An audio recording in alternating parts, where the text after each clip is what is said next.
ഋതംബരാനന്ദ സ്വാമികൾ, ശ്രീമദ് ദിവ്യാനന്ദഗിരി സ്വാമികൾ, ശ്രീമദ് ശാരദാനന്ദ സ്വാമികൾ,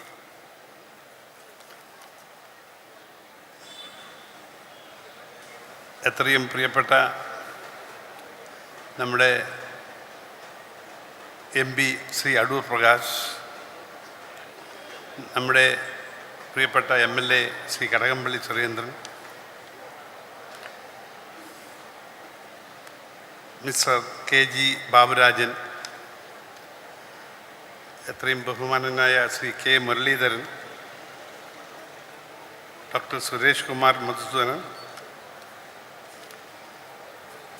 ജോയി MLA,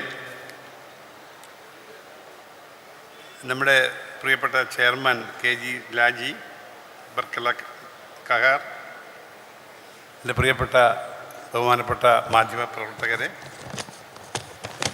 ഇവിടെ ശ്രീനാരായണ ഭഗവാനെ മനസ്സിൽ ഓർത്തുകൊണ്ട് തീർത്ഥാടനം കഴിഞ്ഞ് വന്നിട്ടുള്ള പ്രിയപ്പെട്ട തീർത്ഥാടകരായ ശ്രീനാരായണീയരെ, സുഹൃത്തുക്കളെ, സഹോദരി സഹോദരങ്ങളെ, എല്ലാവർക്കും എൻ്റെ വിനീതമായ നമസ്കാരം. വളരെ ആത്മീയ പ്രാധാന്യവും സാംസ്കാരിക സമ്പന്നവും ഒരുമിക്കുന്ന ഈ ശിവഗിരി തീർത്ഥാടന മഹാസമ്മേളനം ഉദ്ഘാടനം ചെയ്യുന്ന ഈ വേളയിൽ ഇന്ന് നിങ്ങളുടെ മുന്നിൽ നിൽക്കാൻ കഴിയുന്നത് എൻ്റെ ഒരു അഭിമാനകരമായി എന്ന് ഞാൻ ചിന്തിക്കുകയാണ്.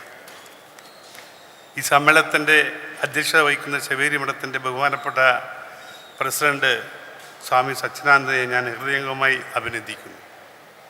സ്വാമി സച്ചിദാനന്ദയുടെ ജ്ഞാനവും ആത്മീയ മാർഗനിർദ്ദേശവും എണ്ണമറ്റ ജീവിതങ്ങളെ പ്രചോദിപ്പിക്കുന്നത് തുടരുകയാണ്.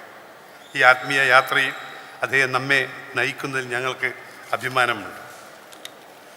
ശിവഗിരി തീർത്ഥാടന മഹാസമ്മേളനം ഐക്യത്തിനും ആത്മീയ പ്രതിഫലനത്തിനും സാംസ്കാരിക സമ്പുഷ്ടീകരണത്തിനുമുള്ള വേദിയായി ഇന്ന് വർദ്ധിക്കുകയാണ്.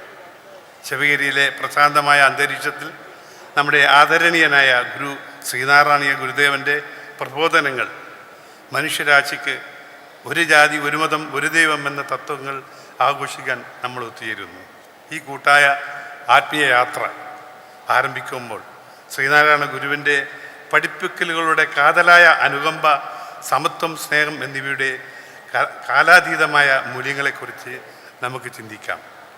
ഐക്യത്തിൻ്റെ ആത്മാവിൽ നമുക്ക് അതിരുകൾ മറികടന്ന് നമ്മുടെ സാംസ്കാരിക ഘടനയെ സമ്പന്നമാക്കുന്ന വൈവിധ്യത്തെ നമുക്ക് ഉൾക്കൊള്ളാം. പ്രിയപ്പെട്ടവരെ, ഇന്ന് ഇവിടെ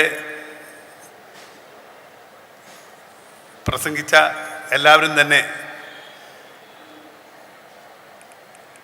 ശിവഗിരി മഠത്തിൻ്റെയും ശ്രീനാരായണ ഗുരുദേവൻ്റെയും ദർശനം എത്രത്തോളം പ്രാധാന്യമുള്ളതാണ്, ഇന്നത്തെ കാലഘട്ടത്തിൻ്റെ ഏറ്റവും പ്രാധാന്യം അറിയിക്കുന്നതാണ് എന്നൊക്കെ പറഞ്ഞു കഴിഞ്ഞു. ലോകത്തിൽ തന്നെ ഗുരുദേവൻ്റെ സന്ദേശങ്ങൾ ഇന്ന് ഏറ്റവും പ്രാധാന്യം അറിയിക്കുന്നതാണെന്നും അറിഞ്ഞു കഴിഞ്ഞു. പക്ഷേ ഇന്ന് ഏത് രീതിയിൽ നമുക്ക് പ്രാവർത്തികമാക്കാം എന്നാണ് നമ്മൾ ചിന്തിക്കേണ്ടത്. എനിക്ക് എൻ്റെ ഒരു അഭിപ്രായം എന്ന് പറയാൻ നമ്മുടെ കൊച്ചു കുടുംബത്തിൽ നിന്ന് അത് ആരംഭിക്കണം എന്നാണ്. നമ്മുടെ കുടുംബം നന്നായാൽ മാത്രമേ നമ്മുടെ നാട് നന്നാവൂ. നാട് നന്നായാൽ മാത്രമേ ദേശം നന്നാവൂ.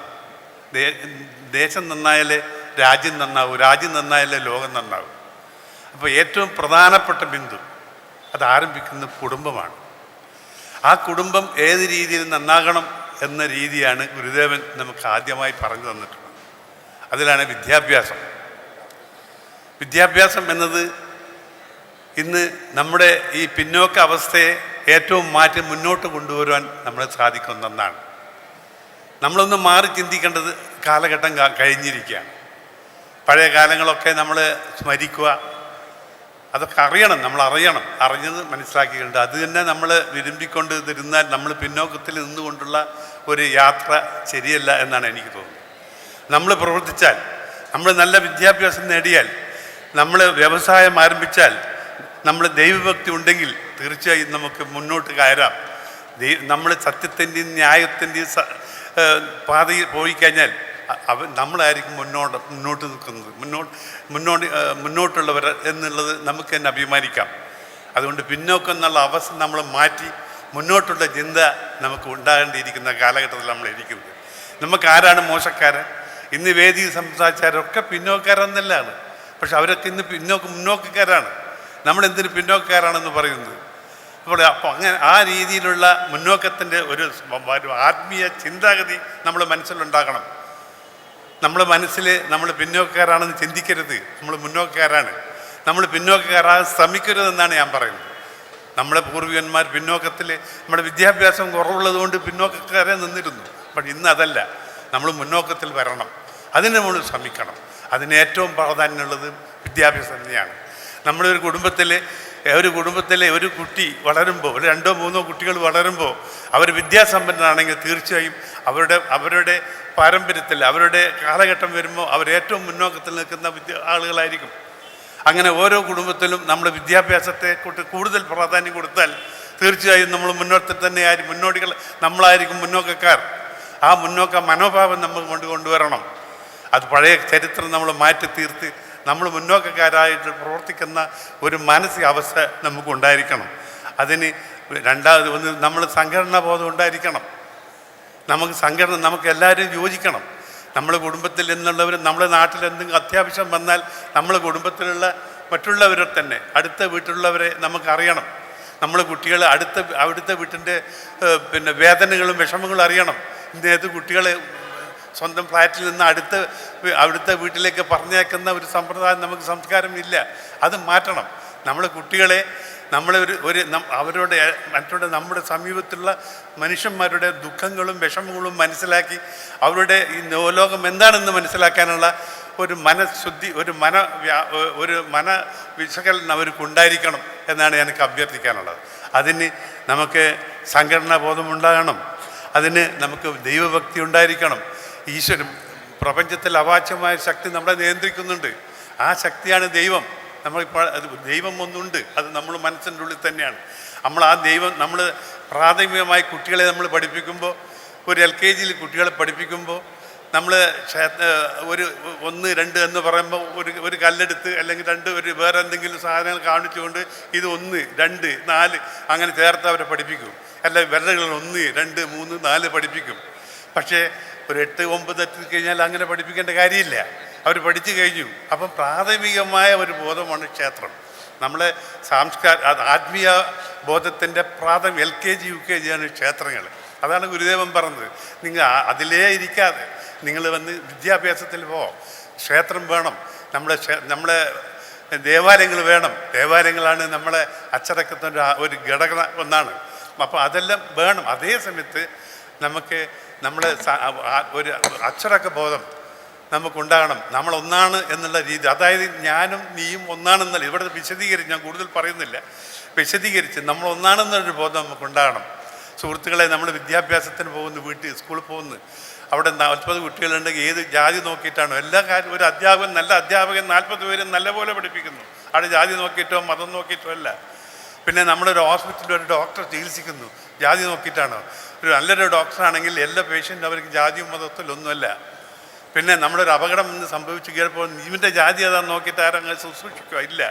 അപ്പോൾ നമ്മുടെ ഏത് അപകടത്തിൽ നമ്മൾ ചിലപ്പോൾ സ്വന്തക്കാരും മക്കളെക്കാളും കൂടുതൽ ആവശ്യപ്പെടുന്നത് അല്ലെങ്കിൽ അപരനായ ഒരാളായിരിക്കും. ആ അപരൻ എന്നാണ് നമ്മളെ സഹായിക്കുക, ആ അവൻ ഏത് സമയത്ത് എന്നെ സഹായിക്കുമെന്നുള്ള വിചാരത്തിൽ നമുക്കുണ്ടാകണം. അടുത്ത കുട്ടി എൻ്റെ കുട്ടിയാണെന്നൊരു തോന്നലുണ്ടായിരിക്കണം. അങ്ങനെ സ്നേഹത്തിൻ്റെ ഒരു പ്രകാശരശ്മി നമ്മൾ മനസ്സിലുണ്ടെങ്കിൽ മാത്രമേ നമുക്ക് ദൈവത്തിനെ കണ്ട് അല്ലെങ്കിൽ മനുഷ്യനായി നമുക്ക് കാണാൻ സാധിക്കുകയുള്ളൂ. അങ്ങനെ ഒരു അന്തരീക്ഷം നമ്മൾ ഉണ്ടാക്കണം. നമ്മൾ പരസ്പരം സ്നേഹിക്കണം. നമ്മളിപ്പോൾ സംഗീതം പാടിയാൽ മാത്രമേ സംഗീതജ്ഞനെന്ന് പറയാൻ പറ്റൂ. പ്രസംഗിച്ചാൽ മാത്രമേ പ്രാസംഗികനെന്ന് പറയാൻ പറ്റും. ഒരു നല്ല അധ്യാപകൻ പഠിപ്പിച്ചാൽ മാത്രമേ അറിയാൻ പറ്റും. നല്ല സമ്പത്തുള്ളവനാണെങ്കിൽ അത് സമ്പത്ത് ഈ സമൂഹം അവൻ്റെ പങ്കിടുമ്പോൾ മാത്രമേ സമ്പന്നനെന്ന് പറയാൻ പറ്റൂ. അല്ലെങ്കിൽ അവൻ്റെ ബാങ്ക് വിട്ടുകൊണ്ട് ഒന്നും അറിയാൻ പറ്റുന്നില്ല. അപ്പോൾ എന്തുണ്ടെങ്കിലും അത് പരസ്പരം കൈമാറി സമൂഹത്തിൻ്റെ ദൈവം നമുക്ക് തരുന്ന ഓരോ ആനുകൂല്യങ്ങളും അത് നമുക്ക് സമൂഹത്തിന് കാഴ്ചവെക്കാനാണെന്ന് നമുക്ക് ബോധം ഉണ്ടായിരിക്കണം. സമൂഹത്തിൽ ഇന്ന് പ്രകൃതിയെ കണ്ട് നമ്മൾ പഠിക്കണം.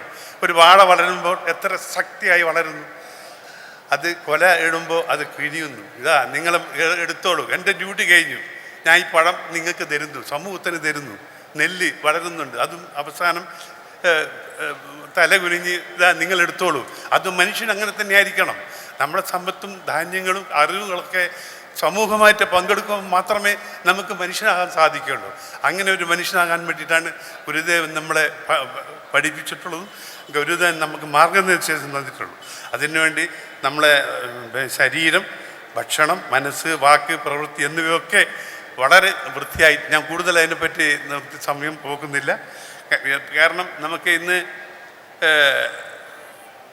കൃഷിനെ പറ്റി ഇവിടെ ആരും സംസാരിച്ചില്ല എന്നാണ് തോന്നുന്നത്.